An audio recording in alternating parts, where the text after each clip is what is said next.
사무엘상 23장 1절에서 23절의 말씀을 22장 1절에서 23절의 말씀을 가지고 또 시편 52편 1절에서 9절의 말씀을 가지고 악한 날 슬픈 날에 필요한 것이라는 말씀의 제목으로 이 시간 여러분들과 함께 은혜를 나눕니다. 오늘 말씀은 우리가 살아가는 동안에 우리 인생에 악한 날이 또한 슬픈 날이 찾아왔을 때 우리가 그 상황을 어떻게 견디고 어떻게 이겨낼 것인가를 우리에게 교훈하는 말씀입니다. 어떻게 우리가 인생 살면서 악한 날이 내게 찾아올 때 또한 슬픈 날이 내게 찾아올 때 이겨낼 수 있는가, 이 말씀을 다루고 있는 것이 오늘 사무엘상 22장 1절에서 23절 그리고 시편 52편 1절에서 9절에 있는 이 다윗의 삶의 지금 순간을 가지고 말하고 있습니다. 악한 날은 주로 세 가지 경우로 오는 경우가 참 많은 것 같아요. 첫 번째는 내가 속한 곳에 지도자가 악하면 그 밑에 있는 동안에 악한 일을 피할 수가 없어요.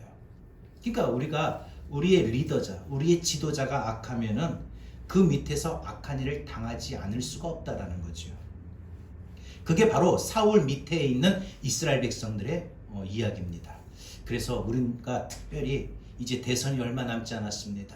악한 대통령, 악한 지도자가 나오면 안 돼요. 하나님을 두려워하고 하나님 경외하는 이 나라에 정말 하나님의 말씀으로 하나님 뜻에 합당하게 정말 나라를 이끌어갈 수 있는 그런 대통령이 당선될 수 있도록 여러분 많이 특별히 기도를 해야 됩니다. 우리가 속한 곳에, 그죠? 가정에도요, 아버지가 폭력을 행사하면 그 가정의 가족들은 악한 날이 되는 거예요.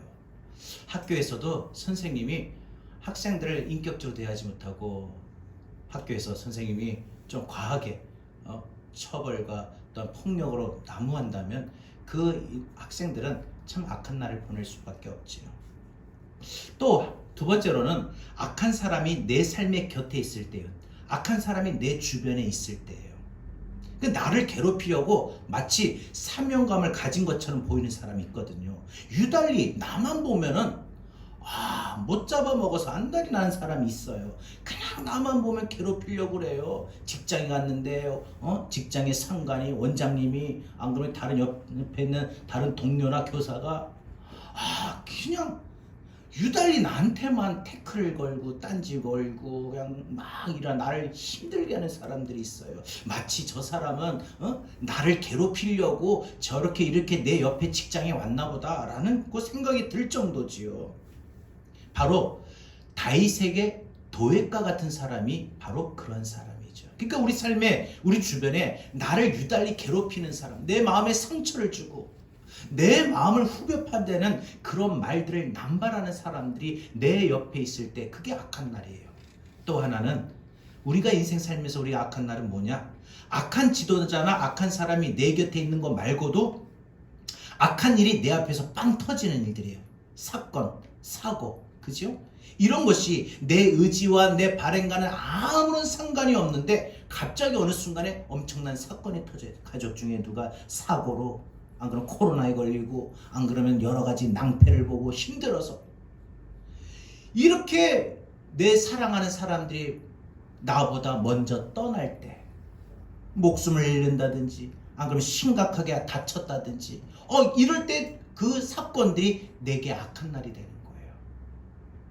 느닷없이 잘 지냈던 아이가 갑자기 학교를 갔다 오다가 교통사고가 났다든지, 안 그러면 갑자기 어디 다쳤다든지 뼈가 부러졌다든지, 이런 것도 일종의 우리에게 악한 날이 될 수 있다는 거죠. 성경은 자주 이런 악한 일들이 우리 인생에 찾아오는 문제를 이야기합니다. 오늘 본문에 보면은 다윗은 사울과 도액이라는 이 두 사람이 다윗을 너무나도 괴롭혔기 때문에 다윗의 인생에 있어서 매우 악한 일을 만나고 그로 인하여 매우 슬픈 일을 당하게 됩니다. 한번 여러분에게 물어보고 싶습니다. 여러분, 요즘 좋은 일이 많습니까? 나쁜 일이 많습니까? 지금 이 코로나 시국에 당연한 것을 물어봤습니다만 어떻습니까? 아니 지난 한 주간만 한번 보더라도 어떻습니까? 좀 기뻐할 날이 많았습니까? 아니면은 나쁜 일, 슬픈 근심, 걱정 이런 모든 것들이 가득한 게 많았습니까? 우리 삶이 너무 무겁고 삶이 힘들면 어떤가? 어떤 마음이 들어요? 야, 삶이라는 게 본래 이런 건가? 이렇게 무겁게 사나? 이렇게 정말 힘들게 사나? 정말 이렇게 힘들게 살아야 되나? 라고 물어보고 싶을 정도죠. 만약에 그렇다면 답은 본래 그렇습니다. 삶이라는 건, 인생이라는 건 쉬운 대로, 편안한 대로, 내가 생각한 대로 되는 게 인생은 아니에요.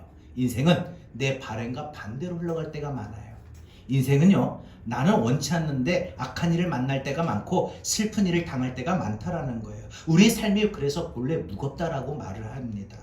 그래서 우리 주님께서 우리를 초청하시고 부르시고 말씀하실 때 뭐라고 우리에게 우리 인생의 삶을 가르치셨어요? 수고하고 무거운 짐진 자들아 라고 하셨어요. 여러분, 인생을 살면서요, 인생은 수고해야 돼요. 매일매일 힘들어야 돼요. 매일매일 땀 흘려야 돼요. 매일매일 고달파야 돼요. 언제 난 쉬어볼까? 언제 나는 이 삶을 중단할까? 여러분, 그건 인생 아니에요. 인생은요, 우리가 저 천국 가는 그날까지 인생은 수고해야 되는 게 인생이라는 거예요.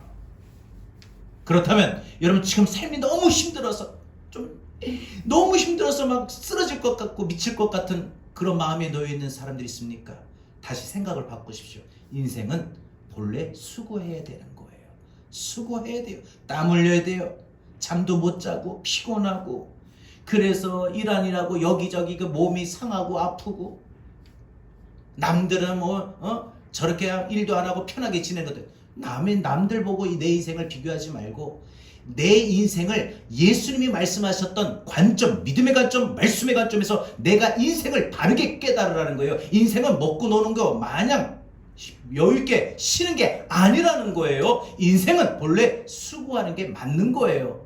여러분, 인생을 그게 맞는 거예요. 바꾸세요. 생각을 바꾸면 충분히 감당해요.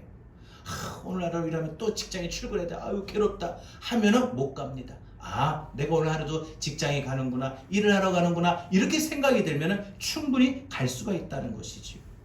또한 우리 주님께서는 뭐라고 말씀하셨어요? 수고하고 무거운 짐진 자들아. 여러분, 우리는 인생 살면서 무거운 짐이 있는 것이 인생이에요. 때로는 우리가 인생 살면서 좀 신경 안 쓰고 살고 싶다라고 생각이 들지만 우리 인생에는요, 신경 써야 할 일들이 많다는 거예요. 마음에 짐이 많다는 거예요. 마음에 무거운 짐이 많아요. 자녀 때문에, 물질 때문에, 건강 때문에, 사업 때문에, 가정 때문에 내 마음이 고통받고 내 마음이 힘들고 내 마음이 무거운 것이, 그게 우리 인생에 당연한 거예요. 그것 좀 없이 살 수 있으면 좋겠다, 이러면 그건 인생이 아니라는 거죠. 그래서 여러분, 다시 한번 생각하십시오. 예수님이 우리를 초청하시면서 말씀하셨던 그 말씀을 보면 인생이라는 게 무엇이냐 우리에게 정확하게 가르쳐 줍니다. 수고하고 무거운 짐을 지는 거. 그러니까 우리가 이 땅에 살아가는 동안 수고하는 거, 무거운 짐을 지는 거, 이거는 당연한 이치라고 보는 겁니다. 여러분, 악한 일들, 슬픈 일들이 오히려 좋은 일보다, 기쁜 일보다 훨씬 더 많아지는 것이 우리 인생이에요.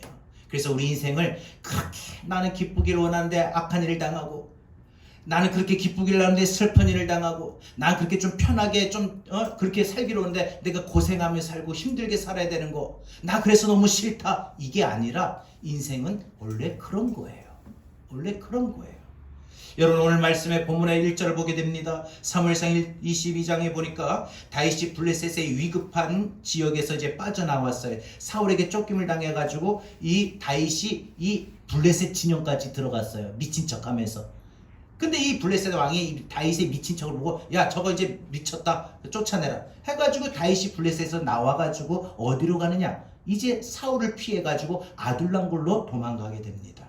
그런데 그 아둘람굴에 이 다윗 말고도 많은 사람들이 모여들기 시작하는데, 어떤 사람이 모여들냐, 소위 인생을 잘 나가는 사람, 여유 있는 사람, 무거운 짐이 없는 사람, 인생 편하게 사는 사람, 인생 잘 사는 사람, 인생 멋있게 사는 사람, 인생 근심 걱정 없이 사는 사람이 없어요. 어떤 사람들이 모여드냐? 다 모두가 압제당한 사람들, 빚에 시달리는 빚에 시달리는 사람들, 그 다음에 억울하고 원통한 일을 당한 사람들, 이런 사람들만 다 모입니다. 왜 그러느냐? 그것은 악한 사울의 통치하에 있기 때문에 그 사울의 통치하에 있는 모든 사람들이 다 억울한 사람들이고 원통한 사람들이기 때문입니다. 너무나도 많은 특권과 이익을 가지고 있는 나쁜 정치인이 나라를 다스리게 되면 그 나라의 백성들은, 국민들은 억울한 일을 당하게 되는 것이 많아요. 그래서 이스라엘의 극심한 흑암이 바로 이루어지고 나타나는 때가 되었다는 거예요. 그래서 7절 8절에 보면은 사울왕이 이스라엘 백성들에게 협박합니다. 베냐민 지파 사람들을 모아놓고 호통을 치는 거예요. 너희는 왜 다윗이 숨은 곳을 내게 보고하지 않느냐? 다윗은 분명히 반역자인데 그 반역자를 신고하지 않는 사람들은 다 모두가 공모자다, 반역자다. 너희는 모두 왕을 엎으려고 하는, 뒤엎으려고 하는 음모를 다윗과 함께 꾸미고 있는 거 아니냐? 이미 이 악한 사람 사울은 왕으로서 그 나라를 다스리는 공정성을 잃어버렸습니다. 그래서 백성들을 모두 억울하게 만들죠. 여러분, 우리가 이 대선에서도 나라를 대표하는 대통령을 선출할 때 정말 좋은 대통령이 나와서 백성을 생각하고 국민을 생각하는 때 그 대통령의 정치가 바로 백성들을 조금 더 편하게 할 수가 있었죠. 이 사울은 그러지 못했다는 겁니다. 그래서 이 베냐민 사람들이 다 어디, 이 사울의 말처럼 다윗이 어디에 있는지, 어디에 숨었는지 몰라요. 설령 이 베냐민 지파의 사람들이 다윗이 어디에 숨어 있다는 것을 알았다 할지라도 다윗이 지금 사울왕을 반역한 죄인이 아니거든요. 여러분, 그러니까 우리 인생 살면서 우리 인생에 악한 날이라 올 때, 이 악한 날은 어느 때냐? 죄가 없는데 사람들이 나한테 죄가 있다고 하는 거예요. 나 하지 않았는데 나한테 했다고 하는 거예요. 그러니까 누군가의 오해나 음모나 반역이나 이런 걸로 인해서 내가 내 마음에, 내 상황과 전혀 다른 이야기를 들을 때라는 거예요. 나 하지 않았는데 했다는 거예요. 억울한 일을 당할 때, 이게 우리 인생의 악한 일이라는 거예요. 악한 날이라는 거예요. 여러분, 사울은 백성들에게 그 악한 선택을 강요합니다. 너무 괴로운 상황이지요. 9절에 이때 이 도액이라는 사람이 등장합니다. 뭐라고 하느냐? 왕이시여, 다윗을 숨겨준 사람을 제가 압니다. 제사장 아히멜렉입니다. 제가 거기 그 자리에 있었을 때에 이 아히멜렉 제사장이 다윗에게 먹을 거 빵을 주고 칼까지 주었습니다. 그리고 하나님 뜻이라고 하면서 말해 주었습니다. 여러분, 항상 보면은 악한 지도자 밑엔 누가 꼭 따라다녀요? 악한 참모, 악한 사람들이 꼭 득실거립니다. 나라가 망하려고 하면은요, 우리나라 역사도 보니까 아주 간신들이 득세합니다. 사울과 같은 이 악한 왕이 나라를 통치하니까 도액 같은 사람들이 서식하게 되는 거죠. 그래서 아히멜렉 제사장과 다른 제사장 85명이 함께 끌려와가지고 사울왕 앞에서 즉석에서 재판이 벌어집니다. 사울은 이미 악한 사람으로 그때 제정신이 아니에요. 아히멜렉아, 너의 죄가 있는데 너의 죄가 뭔 줄 아느냐? 너의 죄를 고발하라. 너의 죄가 뭔지 한번 말해봐라. 너는 반역자 다윗에게 칼을 주었고 떡을 도와줬지. 그것은 다윗을 공모하여 왕권을 넘어뜨리려는 거 아니냐? 이렇게 으름장을 놓고 이 아히멜렉 제사장의 사울왕이 협박합니다. 아닌데 했다는 거죠. 그 아히멜렉이 뭐라고 합니까? 당당히 말합니다. 왕이시여, 다윗은 왕이 생각하고 왕이 말하는 것처럼 그런 사람이 아닙니다. 왕을 배반한 사람이 아니고 반역한 사람이 아닙니다. 다윗은 누구보다도 신실한 사람입니다. 반역자가 아닙니다. 그래서 그와 공모를 꾀한 적이 전혀 없습니다. 그런데 이 사울이 이 아히멜렉 제사장의 말을 듣질 않는 거예요. 그리고 끔찍한 명령을 내립니다. 여봐라! 제사장 아히멜렉의 목을 베라! 그리고 여기 함께 온 다른 제사장 85명도 모두 모조리 목을 치라. 모두 왕을 반역한 무리들로 죄 있다고 여기서 다 참수하라는 거예요. 여러분, 왜 이런 사태가 여기까지 옵니까? 문제의 핵심은요, 다윗이 아니라 사울의 열등감입니다. 사울은요, 다윗이 자신보다도 많은 이스라엘 백성들의 사랑을 받는 것에 그 열등감을 느끼고 그 문제를 극복하지 못한 것이지요. 그러고 보면 항상 우리 인생에도 똑같아요. 문제 원인은 다른 사람, 상대방 탓이 아니에요. 나에게 있다는 거예요. 문제는 내 남편에게, 자녀에게, 누구에게, 직장 누구에게, 이거 아니에요. 나 때문이에요. 나 때문에. 문제의 원인은 항상 자기에게 있다는 거예요. 그런데 이 문제가 사울 자신에게 있는 걸 모르고 사울은 다윗에게 있다고 말한 겁니다. 여러분, 이걸 뭐라고 말을 해요? 국어사전을 보니까 투사라고 합니다. 뭐예요? 투사라는 게 문제가 자기에게 있는데도 문제가 자기에게 있는 거를 오히려 상대방에게 있다고 여겨지는 증상이 투사입니다. 이 열등감의 문제가 결국은 그의 모든 인생에 해결이 안 되면 어떻게 됩니까? 악한 일들이 벌어지는 거예요. 이 마음이 해결이 안 되고 이 문제가 해결이 안 되고 이 진단이 안 되면 자기에게 문제가 있는데 자기에게 문제 있는 걸 생각하지도 않고 남에게만 있다고 자꾸 여겨지는 이 증상이 해결이 안 되면 어떤 일들이 일어나요? 악한 일들이 일어나요. 악한 생각이 나와요. 악한 말이 나도 전 상대방에게 쏟아붓게 마련인다는 거죠. 여러분, 오늘 그래서 이 말씀은 어떻게 보면 우리 인생의 신앙의 클리닉을 가져다 주는 말씀이라고 봅니다. 현재 내게 문제가 무엇인지를 알아야 우리도 부지 중에 악한 일이 나오는 걸 막을 수가 있어요. 내가 누군가를 함부로 판단하고 정죄하고 비난하고 하는 말을, 그런 악한 일을 우리도 할 수 있는데 그런 일을 하지 않으려면 모든 문제의 원인은 상대방에게 있는 것이 아니라 내게 있다는 그런 진단이 되어야 돼요. 당신 때문에 우리 집이 이렇다. 엄마 때문에, 아버지 때문에 맨날 우리가 이렇게 고생한다. 왜 상대방 탓을 합니까? 내 탓을 할 줄도 알아야죠. 여러분, 사울은 자기의 문제를 전혀 몰랐다는 겁니다. 사울은 진정으로 다윗이 반역자라고 생각하고 믿었던 겁니다. 그래서 이 제사장들도 다윗을 도왔기 때문에 반역자다, 그래서 다 죽여버리는 겁니다. 도저히 내릴 수 없는 명령을 내버린 거예요. 누굴? 제사장을 죽인다는 게 이게 말이 됩니까? 그래서 이 사울이 신하들에게 명령을 했는데 이 누구도 이 사울 왕의 명령을 듣고 학살 명령을 즉각 실행을 못 옮기고 주저하고 있습니다. 왜? 제사장을, 하나님이 세우신 제사장들을 칼로 죽인다? 상상할 수도 없어요. 그런데 주저하고 있는 상황에 한 사람이 아주 결단하고 나섭니다. 누구예요? 도액이에요. 도액이 그래서 나서니까 이 사울 왕이 도액에게 명령해요. 도액아, 네가 적임자다. 네가 칼로 이 제사장 아히멜렉과 나머지 여기 85명 제사장들 다 죽여. 여러분, 인생에 참 악한 사람이 이렇게 있나 싶을 정도로 우리 주변에 지금 이 살아가는 이 시대에는 정말 악한 사람이 많아요. 분열과 비방과 다툼과 폭력을 좋아하는 사람들, 아주 교활한 사람들, 거짓과 술수를 아주 꾀하는 사람들, 입만 열면 거짓말, 바로 그런 바로 이런 도액과 같은 사람들이 있다는 거죠. 이 도액은요, 이방 사람입니다. 에돔 사람이에요. 그러니까 이 도액이 자기가 순수한 혈통의 이스라엘 사람이 아니라 에돔 사람, 이방 사람이다 보니까 출세가 어려워요. 그러니까 어떻게 해서든지 이때 왕의 신임을 얻어볼까 기회를 보고 있는데 마침 기회가 온 거예요.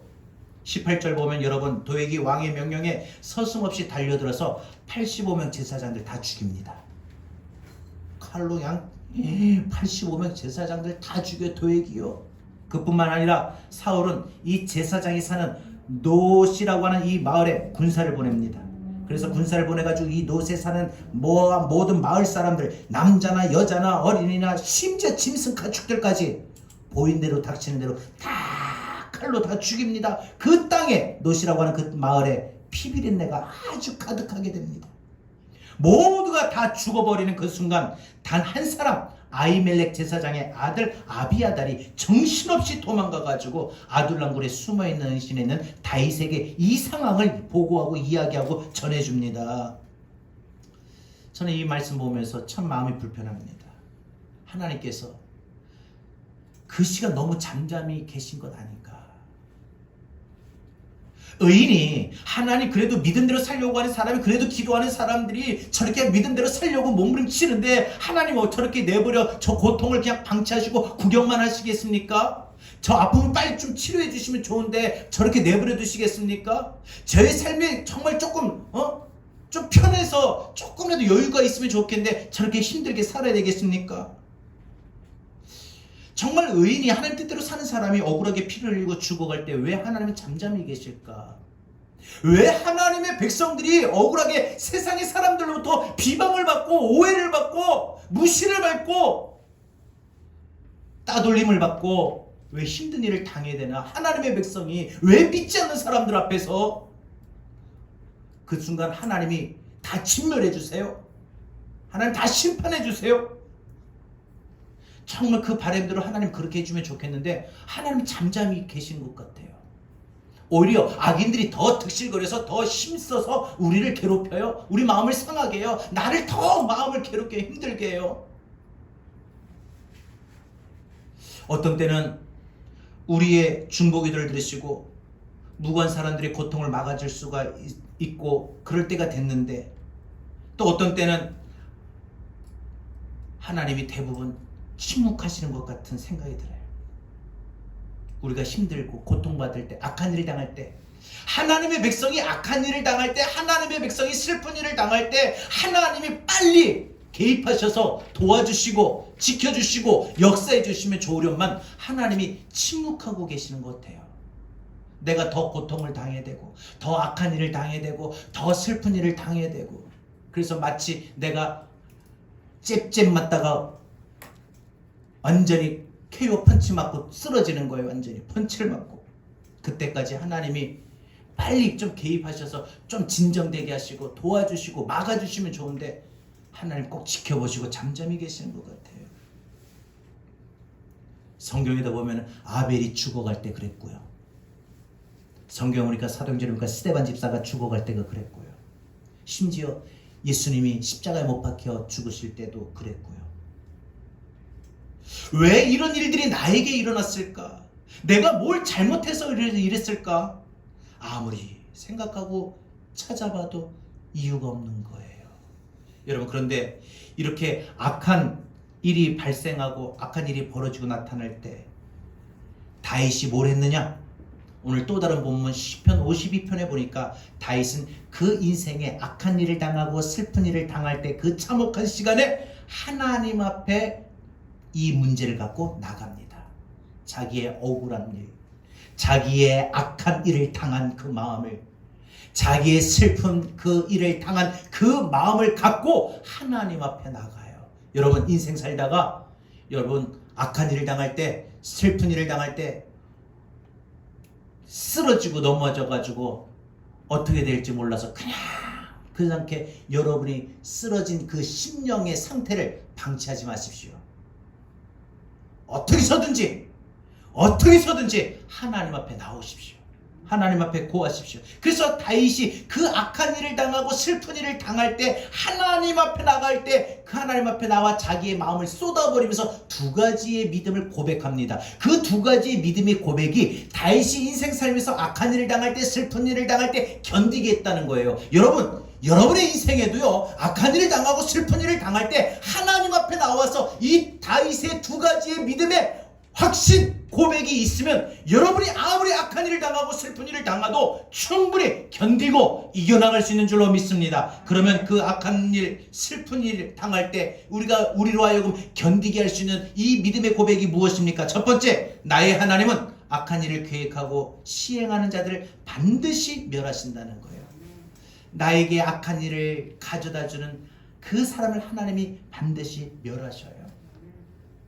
여러분 나에게 수덕 괴로움을 가져다주는 사람을 하나님 심판하셔요.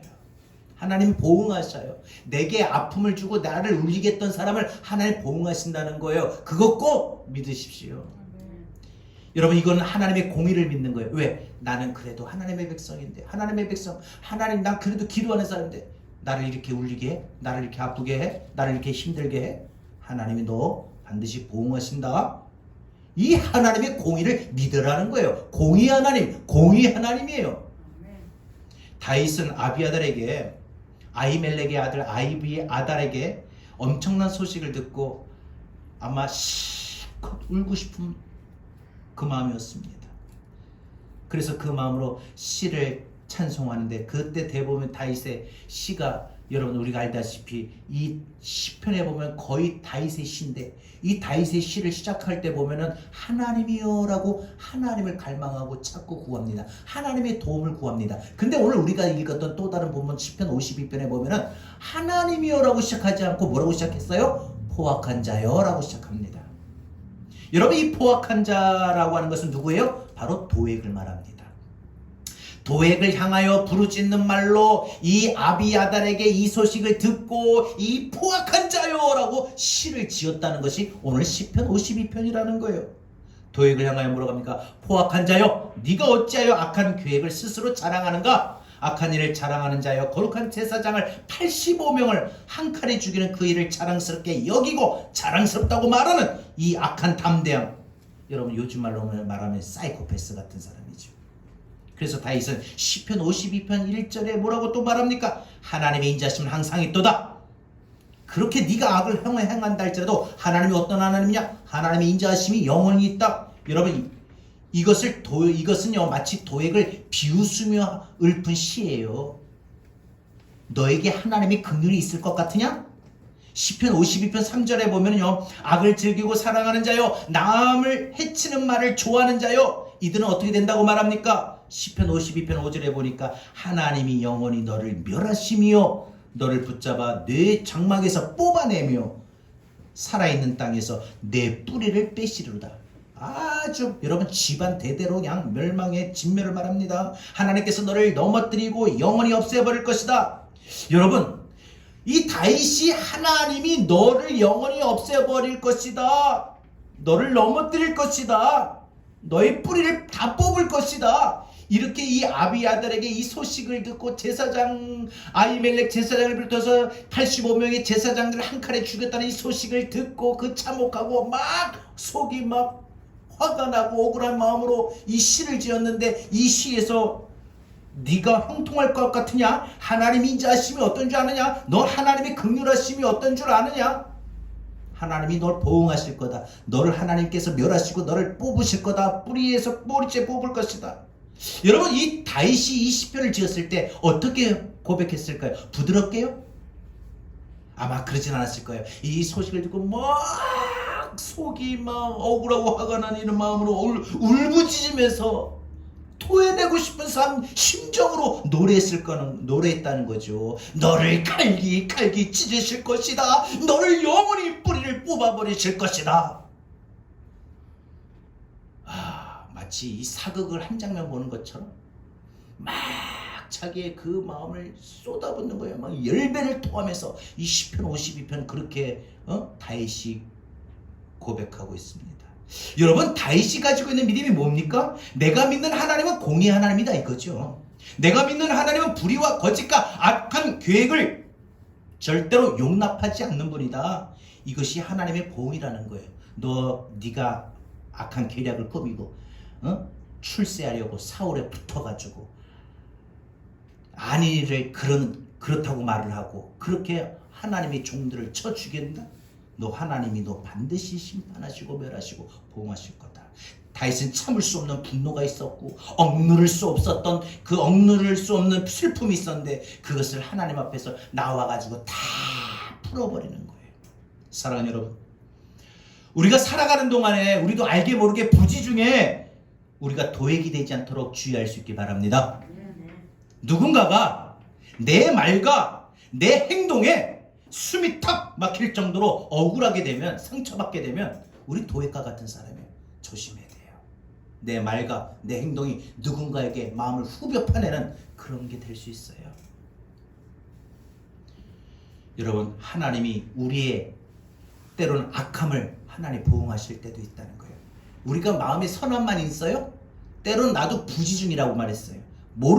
나도 모르게 마음에 악한 생각, 악한 말 내뱉을 때가 있어요. 그래서 그 누군가의 나의 그런 악한 말과 행동으로 상처를 받았다면 하나님 나 심판해요. 보호해요.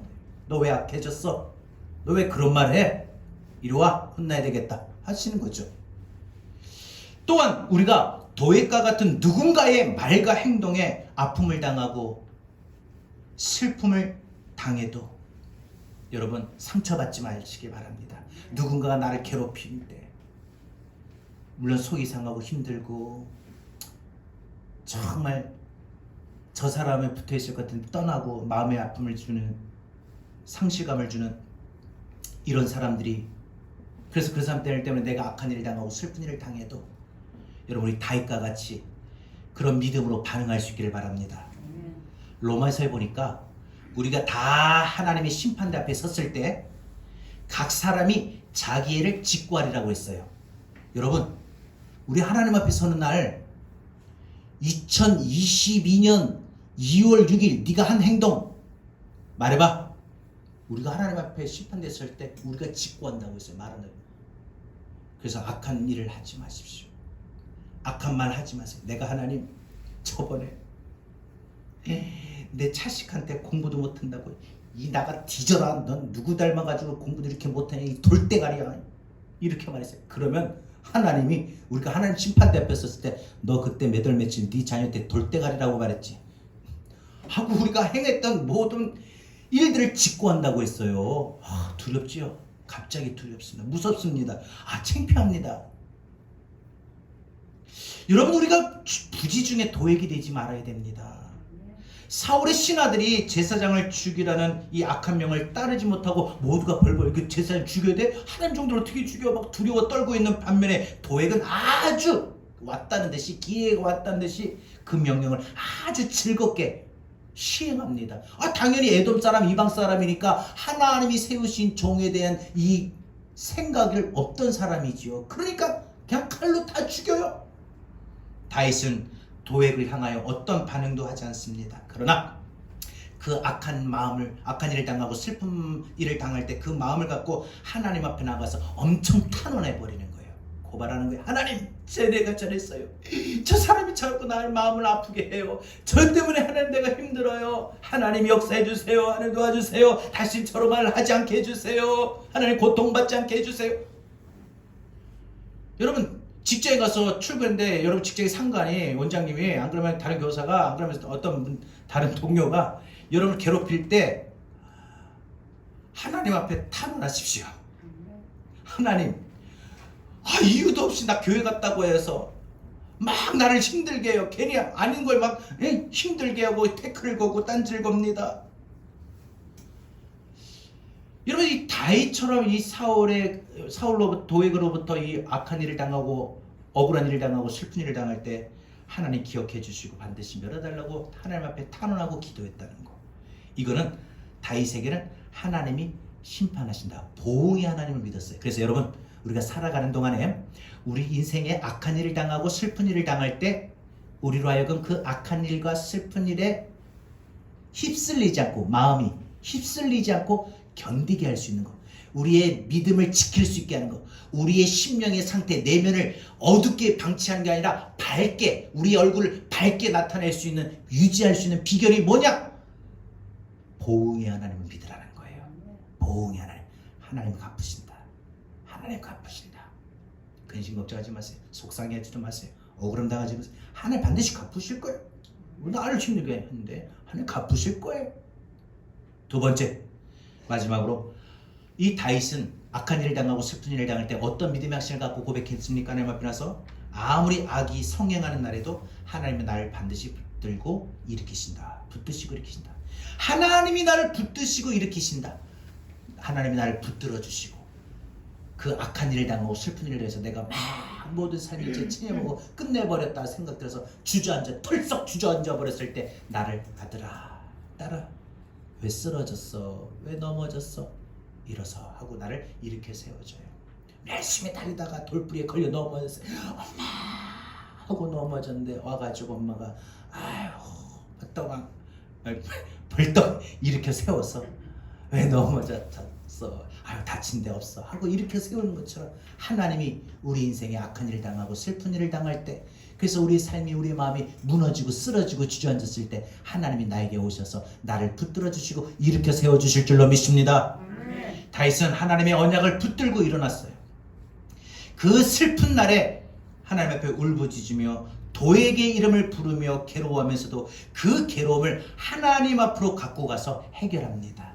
그러다가 한 가지 굳게 다짐합니다. 뭐라고요? 시편 52편 7절에서 8절에 보니까 이 사람은 하나님을 자기의 힘을 삼지 아니하고 오직 자기의 재물의 풍부함을 의지하며 자기의 악으로 스스로 든든하게 하던 자라 하리로다. 그러나 나는 하나님의 집에 있는 푸른 감람나무 같음이며 하나님의 인자하심을 영원히 의지하리로다. 여러분, 이것이 다윗의 저력이에요. 뭐예요? 그러나 나는. 여기에 참 여러분 우리 인생에 필요한 믿음의 어떤 담대한 고백이 돼야 될 것 같아요. 그러나 나는. 너는 했는데, 너 나를 괴롭힌데, 그러나 나는 안 한다. 난 똑같이 안 한다. 같이 똑같이 하면 똑같은 사람 되니까. 그러나 나는. 여러분, 이것이 성도가 아주 절망적이지 않는 힘이라고 저는 믿습니다. 그러나 나는. 마귀가 원수마귀가 나를 갑자기 쓰러뜨리고 넘어지려고 하는데, 그러나 내가 이 마귀에 내가 계략대로 내가 쓰러질 것 같으냐? 그러나 나 안 쓰러져. 나 절대 실망 안 해. 그러나 나는 안 해. 괜찮아. 그러나 난 일어날 거야. 여러분, 악한 일이 슬픈 일에도 나는 휘말리지 않으리라.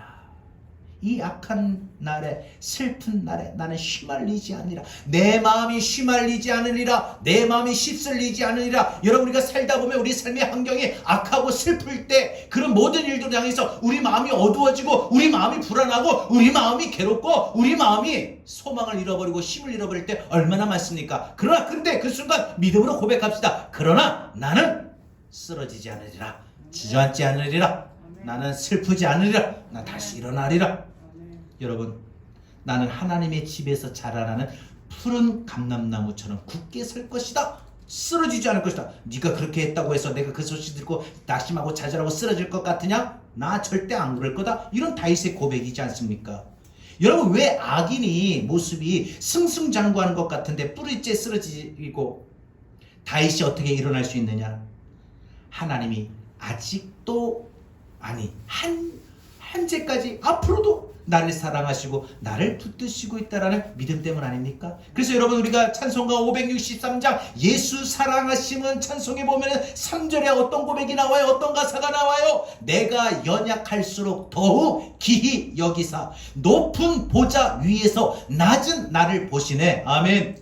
찬송가 337장 내 모든 근심 걱정을 이 찬송에 보아 1절에 보면 뭐라고 되어 있습니까? 내 모든 시험 무거운 짐을 주 예수 앞에 아뢰이면 근심에 쌓인 날 돌아보사 내 근심 모두 맡으시네. 아멘. 여러분, 다윗이 아둘람굴 캄캄한 곳에 제사장들 85명이 죽었다는 소식을 들었을 때 정말 그 분위기는 처참했습니다. 참담했습니다. 한 명도 아니고 85명 제사장들.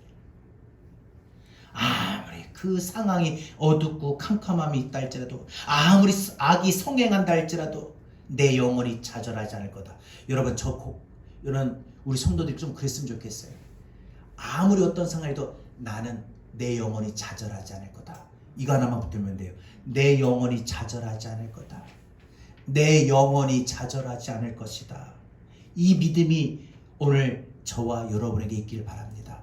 여러분, 우리가 그런 악을 당하고 슬픔을 당해도 내 영혼이 좌절하지만 하면 내 영혼 깊은 곳에서 평화가 나오고 기쁨이 나와요. 내 영혼이 그 깊은 데서 맑은 가락이 흘러나오는 저와 여러분의 그런 마음의 그런 내면이 그런 심령의 상태가 될 수 있길 바랍니다. 그런 영혼의 모습을 각질 수 있기를 바랍니다. 시편 52편 9절에서 주께서 이를 행하셨으므로 내가 영원히 주께 감사하고 주의 이름이 선하심으로 주의 성도 앞에서 내가 주의 이름을 사모하리다. 여러분, 주님 하신 일을 생각하리라. 다윗은 하나님이 자신의 불러 지명했다는 사실, 그래서 그 하나님은 신실하신 하나님이기 때문에 나를 반드시 내 마음도 내 내면도 내 심령도 붙들어 주실 거다. 내가 이런 일들을 당했지만 하나님이 내 믿음을 지켜주실 거야. 이런 믿음의 담대함도 가지세요. 여러분, 그것이 마귀의 계략이에요. 왜? 마귀는 여러분에게 사람으로, 환경으로, 상황으로 사건 사고로 여러분에게 악한 일을 가져다주고 여러분에게 슬픈 일을 가져다줘서 여러분의 영혼이 좌절하게끔 만드는 게 마귀의 계략이고 마귀의 목적이에요. 분별하십시오. 악한 원수마귀가 악한 일을, 슬픈 일을 통해서 여러분의 영혼을 좌절시키려는 것, 여러분의 영혼을 어둡게 하려는 것, 마귀의 계략을 분별하십시오. 다윗처럼 고백하십시오. 확신 있게 선포하십시오. 그러나 나는 내 영혼이 좌절하지 않으리라. 아픈 만큼 기쁨의 날 주실 것을 믿노라. 아멘. 여러분, 여러분의 주변에 도액과 같은 사람, 도액과 같은 원수마귀가 우리의 믿음을 방해하려고, 우리의 나가는 그 사명의 길을 방해하려고 가져다주는 모든 악한 상황에서도, 여러분 인생 살면서 힘들고 어려운 상황에서도, 그래서 여러분 그 상황에, 그 악한 일로, 그 슬픔으로 휩쓸리지 마시고 여러분 절대 예배를 포기하지 마십시오. 속상하고 힘들고 아프다고 해서 예배 오늘 쉴래, 한 주 쉴래, 다음 주 갈래 하지 마십시오.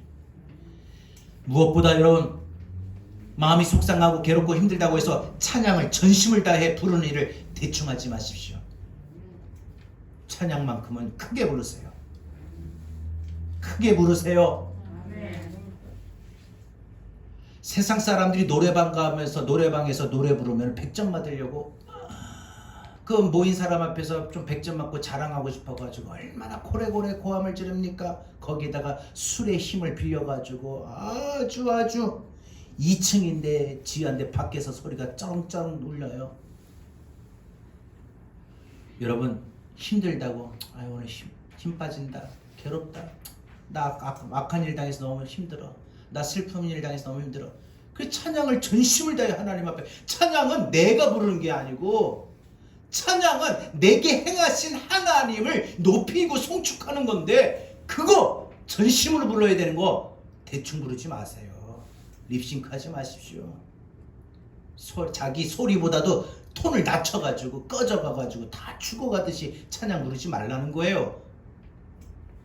크게 부르세요. 전심으로 부르세요. 찬양을 부르는 일 대충 하지 마십시오. 무엇보다 기도 생활 중단하지 마십시오. 가장 나타나는 증상이 기도가 멈춰버려요. 여러분 우리가 성경을 보거나 우리 주변에서 보면 위대한 믿음의 사람들이 그 인생에 악한 일을 당하고 슬픈 일을 당할 때 어떻게 견뎠습니까? 슬픔과 고통과 억울함과 비통함을 자기 집 이불 속에 파묻혀가지고 나 못 살아 오늘 힘들어 괴롭다 하면서 쓰러져가지고 예배도 기도해도 찬양도 안 부르고 가만히 이불에 파묻힌 사람 아무도 없습니다. 동서고금을 막론하고 시대를 통틀어서 악한 날이 폭풍처럼 들어닥칠 때, 슬픈 일을 당할 때 모두 믿음의 사람들의 특징은 힘을 내서 찬양하고 일어났다는 거예요. 찬양을 부르세요. 처음부터 찬양 부르는 힘이 없으면 찬양을 많이 듣다 보면 어느 순간에 아픈 만큼 기쁨의 날 주시는 이 찬양의 가사를 듣는데 갑자기 그 가사, 그 한마디 가사가 내 마음에 확 꽂혀버려요. 그러면 나도 모르게 마음이 열면서 그 찬양을 나도 모르게 웅얼중얼하면서 따라 부르면 마음의 심령이 더 열리고, 그래서 힘을 얻어가지고 찬양도 부르고 그에게 주어진 그 상황을 반드시 일어날 수가 있다는 것입니다. 여러분 우리 인생에 반드시 하나님 앞에 힘을 내서 찬양하는 사람은 다 일어났습니다. 무거운 짐을 나홀로 지고 견디다 지쳐 견디지 못해 쓰러질 때 불쌍히 여겨 구원해 주리 은혜의 주님 오직 예수, 그 이름을 높이고 그 이름을 송축하고 그 이름을 찬양하면서 나오십시오. 주 예수 모든 여러분의 인생의 무거운 짐을 맡으셨습니다. 여러분 우리가 몸살 나다 보면은 감기 몸살 그랬죠? 감기 몸살, 요즘에 뭐 코로나 때문에 몸살이 아무것도 아니지만 이 감기 몸살, 독감 이거 걸리면 제일 하기 싫은 게 뭐죠? 먹는 거, 밥 먹는 거, 입맛이 없어요. 아프면요, 몸이 아프면 입맛이 딱 없어져요. 그런데 여러분 아프다고 해서 입맛이 없다고 해서 안 먹으면 어떻게 돼요? 빨리 못 일어나요. 기를 쓰고 일어나기 위해서 먹어야 돼요. 왜 우리 그러잖아요. 옆에서 그래도 먹어. 입맛 없어도 밥맛 없어도 먹어. 약 때문이라도 먹어. 약 먹기 위해서라도 먹어. 억지로라도 먹여. 여러분 기를 쓰고 일어나 죽 먹고 밥 먹고 하면 일어납니다. 오늘 여러분에게 말씀드립니다. 왜 이런 안 좋은 이야기, 이런 슬픈 이야기가 나오는지 모르지만 다윗의 인생의 악한 날처럼 미칠 것처럼 슬픈 날이 올 때 다윗이 이겨냈던 무기는 하나님 앞에 나가 찬양했다는 거예요. 입맛이 없어도 밥을 먹어야 기운을 차리듯이 빨리 낫듯이 여러분이 악한 일을 당하고 슬픈 일을 당하고 머리는 아는데 마음이 안 따라줘서 도저히 하나님 앞에 나오지도 못하는 그런 마음의 상태에 놓여 있는 분은 길을 써서라도 억지로라도 찬양을 듣고 부르십시오. 찬양이 여러분들을 주저앉았던 마음을 일으키고 다시 소망을 주는 힘이 됩니다. 그 사람이 처음부터 기도할 힘은 없어요. 처음부터 말씀 볼 힘 없어요. 말씀도 안 들어와요. 뭘 해도 누가 말해도 안 들어와요. 찬양을 그냥 처음부터 많이 들으세요. 듣다 보면 어느 그 순간 그 가사의 한마디가 내 마음에 확 화살처럼 꽂혀요. 그래서 그 마음에 그 찬양을 나도 모르게 중얼중얼 부르면서 마음을 열고 하나님 앞에 나아갈 수 있는 힘을 얻게 됩니다. 길을 써서라도 찬양, 길을 써서라도 찬양을 부르고 듣고 부르십시오. 여러분 찬양 드린 동안 절망이, 불안이, 염려와 근심이, 걱정이 안개같이 사라집니다. 다윗은 온 백성의 지도자로 그래서 인정받게 된 겁니다. 여러분 지난 한 주간도 그랬지만 우리가 오늘 또 이제 세상 오늘 예배 마치고 또 삶의 현장으로 나갑니다. 여러분 삶의 현장에서 또 한 주간 무슨 일을 만날런지 모릅니다. 우리 인생에 이보다 더 무겁고 슬픈 날이 올 때 여러분 또 이불 속으로 여러분 좌절로 방황으로 해결이 안 됩니다. 여러분 인생에 일어설 수 있는 무기는 찬양입니다. 찬양의 지팡이를 삼을 수 있기를 바랍니다. 지팡이가 있으면 힘을 못 지탱하지 못한 사람도 쩔뚝거리는 사람도 지팡이를 힘입어 걸어갈 수 있어요. 여러분 인생에 다시 일어설 수 있는 지팡이가 찬양이 되길 바랍니다. 내가 슬픈 일을 당해서 슬픈 일을 이길 때 찬양입니다. 그 찬양에 지팡이를 붙들고 일어날 때 하나님께서 여러분을 일으켜 주실 줄로 믿습니다. 다윗의 하나님을 여러분이 삼으시길 바랍니다. 좀 시간이 지났지만 한 분만 더 간증드리고 잠깐 마칠게요. 지금은 소천하셨습니다. 한동대학교 초대 총장이었던 김영길 장로님의 간증이에요. 이분이 1993년도 카이스트 교수로 재직하고 있을 때 한동대학교 총장 제의가 왔었어요. 그때 당시에서는 65세까지 정년 때까지 안정적인 생활을 보장하고 교수직을 보장하고 또 더 좋은 조건들이 있었지만 그것을 내려놓고 새롭게 시작하는 한동대학교의 총장직은 이 장로님에게 아주 큰 모험이었습니다. 그런데 이 장로님이 이제 이 카이스트 교수직을 내려놓고 한동대학교에 시작하는 그 학교에 내가 총장으로 가야 되겠다라는 하나님의 뜻임을 주일 예배 시간에 저녁 예배 시간에 예배를 드리다가 목사님 설교에 듣고 확신을 갖고 그래서 그 제안을 받아들이기로 했습니다. 그런데 제안을 받아들인 그 순간부터 시련이 이 장로님에게 닥쳐옵니다. 한동대학교의 재단이었던 이 포항의 YC럽이 문제가 생기면서 학교의 개교가 무산될 위기에 처해버렸어요. 없어짐이라 그냥 없는 걸로 백지화. 그래서 이 김영길 장로는 매일 새벽 기도 재단에서 매일 기도합니다.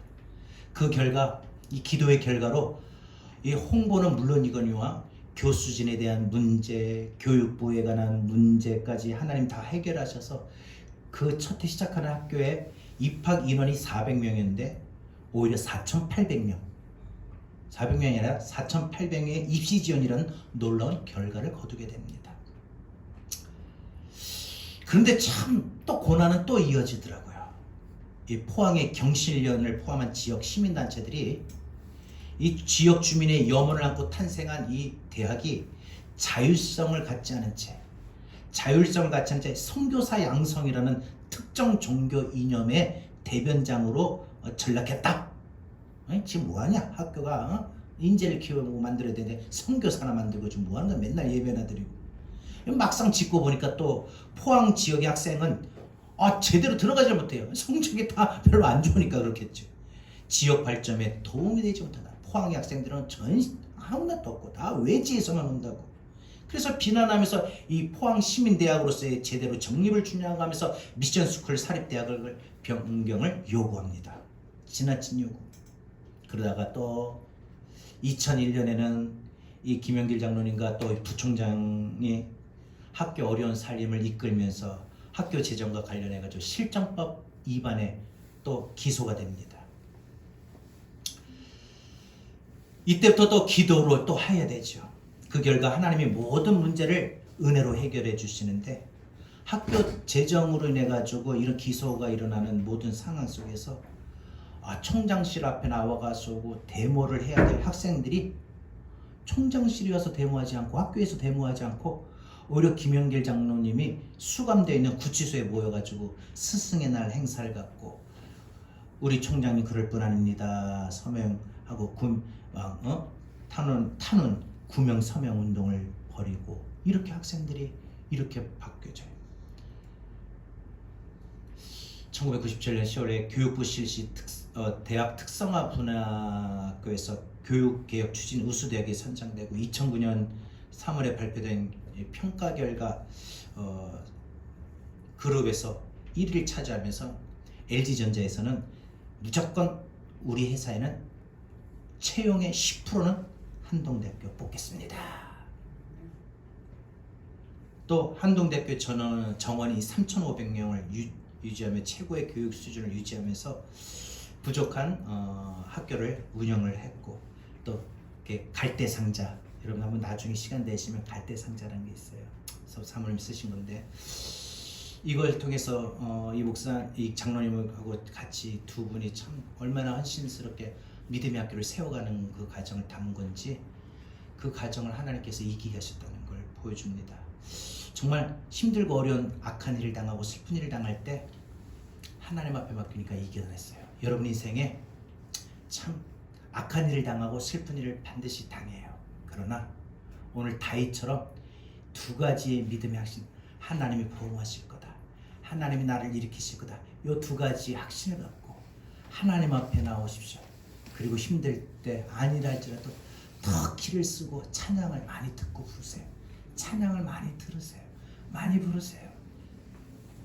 내가 우리 신디하는 우리 예진이한테, 예진아 너 피아노 전공하려고 하니까 너는 항상 찬양을 맨날 들어라, 매일 불러라라고 주문을 해요. 말을 해요. 여러분, 우리 인생이 악한 날, 슬픈 날을 견디고 일어서게 하는 거 찬양입니다. 우리가 오늘 함께 우리 인생에 한번 주신 말씀 생각하면서, 주님은 우리의 마음을 아픔을 다 하시고 지난밤 우리 눈물 흘렸던 것도 다 닦아주시고, 또 우리의 지친 영혼을 두 손으로 붙잡아 주십니다. 무엇보다 여러분 인생 살아가는 여정 속에 아팠습니까? 아픈 만큼 기쁨을 주실 거예요. 울었습니까?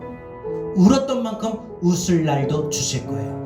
그 하나님을, 그 공의 하나님을 바라보며 이 시간 내게도 그런 은혜 베풀어 달라고 고백하며 찬양합시다. 주님은 내 맘에 아픔 알아주시니, 지난 밤 눈물 지워주시고 남바 눈물 지워주시고, 아침에 돋아난 여린 풀들같이, 아침에 돋아난 여린 풀들과 같이 내 마음을 새롭게 하네. 흐르는 시간에 보인 주의 영광은, 흐르는 시간에 보인 주의 영광은 내 삶을 밝게 비춰주시니,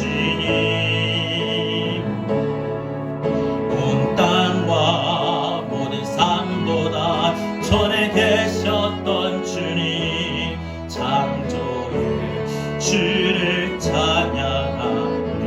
주님은 거친 바다 위, 주님은 거친 바다 위 나의 영혼 두 손으로 굳게 잡아주신 내 주님께 맡긴 인생의 여정 속에 주님께 맡긴 인생의 여정 속에 아픈 만큼 기쁨의 날 아픈 만큼 기쁨의 날 주시네. 다시 한번 주님은 거친 바다 위 주님은 거친 바다 위 나의 영혼 두 손으로 굳게 잡아주시네. 주님께 맡긴 인생의 여정 속 반드시 우리에게 아픈 만큼 기쁨의 날 주시. 주님은 거친 바다 위 주님의 거친 바다 위 나의 영혼 두 손으로 나를 굳게 잡아 주시네. 주님께 맡긴 인생의 여정 주님께 맡긴 인생의 여정 속에 아픈 만큼 기쁨의 날 주시네. 여러분 오늘 우리의 삶 가운데 악한 일을 당할 때 있습니까? 슬픈 일을 당할 때 있습니까? 여러분 오늘 악한 일을 당하고 슬픈 일을 당할 때 모든 것을 견디고 이겼던 다윗과 같이 오늘도 여러분 하나님 앞에 나와 여러분 믿음을 우리 고백할 수 있기를 바랍니다. 내 하나님은 보응의 하나님이시기에 나를 위협하는 모든 상황을 나를 멸하여 주신다. 내 하나님은 나를 반드시 일으키시고 나를 붙들어 주신다는 믿음을 갖고 나갑시다. 무엇보다 이 믿음을 갖고 여러분을 오늘 하나님 앞에 날마다 찬양하며 살겠노라고 다짐하며 고백합니다. 아픈 만큼 기쁨의 날을 우리에게 주시는 주님 붙들고 우리 다같이 오늘 이 시간 함께 기도합니다. 주여 하나님 감사합니다. 하나님 아버지 하나님 주님 역사를 주시옵소서.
주님은 내 맘에 아픔을 알아주시니 주님은 내 맘에 아픔 알아주시니 지난 밤 눈물 지워주시고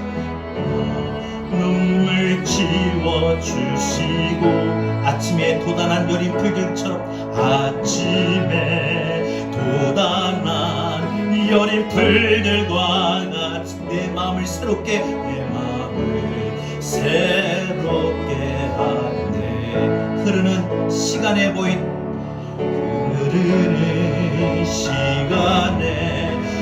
주의 영광을 내 삶을 밝게 비춰주시니 온 땅과 모든 산보다 전에 계셨던 주님 창조의 주를 찬양하네. 주님은 거친 바다 위 주님은 거친 바다 위 나의 영혼 두 손으로 굳게 잡아주시네. 주님께 맡긴 인생의 여정 속에 아픈 만큼 기쁨의 날 주님은 거친 바다 위 나의 영혼 주님의 거친 바다 위 나의 영혼 두 손으로 굳게 잡아주시네. 주님께 맡긴 인생의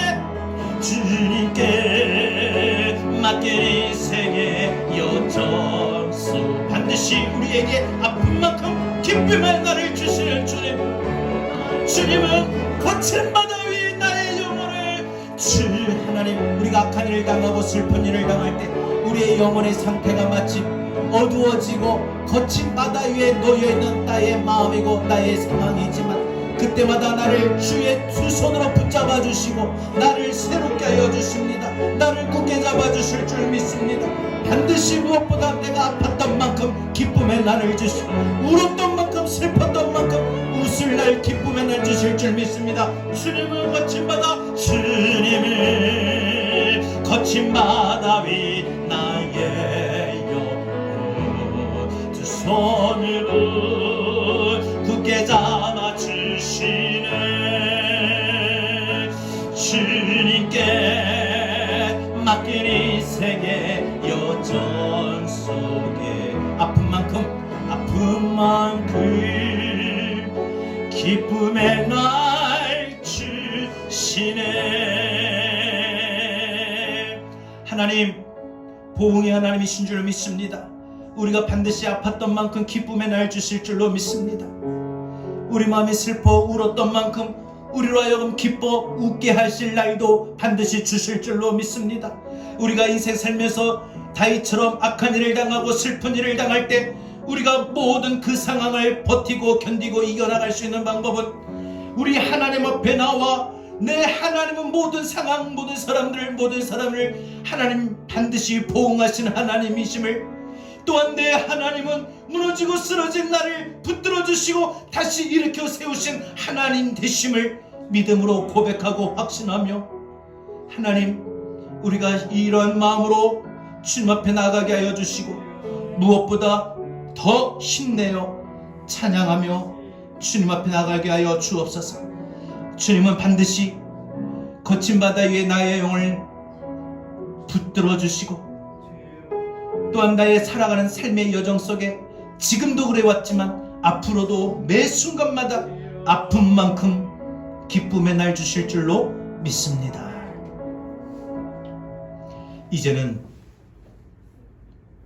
우리 주 예수 그리스도의 귀하신 은혜와 하나님 아버지의 극진하신 사랑하심과 보혜사 성령님의 감화감동 내주 교통하신 은혜가 악한 일을 당하고 슬픈 일을 당할 때 그 때때마다 보응하신 하나님 앞에 나를 붙드시고 나를 일으키시는 하나님 앞에 나와 탄원하고 찬양하며 우리의 모든 상황을 반드시 아픈 만큼 기쁨의 날 주시는 하나님 붙들고 바라보며 의지하며 살아가겠노라 하지만은 우리 사랑하는 모든 성도들 머리 위에 그 어느 때보다 가장 힘든 시간을 보내고 있는 우리 한국교회의 모든 성도들과 이 나라 이 민족 전 세계 열방까지 위에 이제로부터 영원토록 함께 있을지어다. 아멘.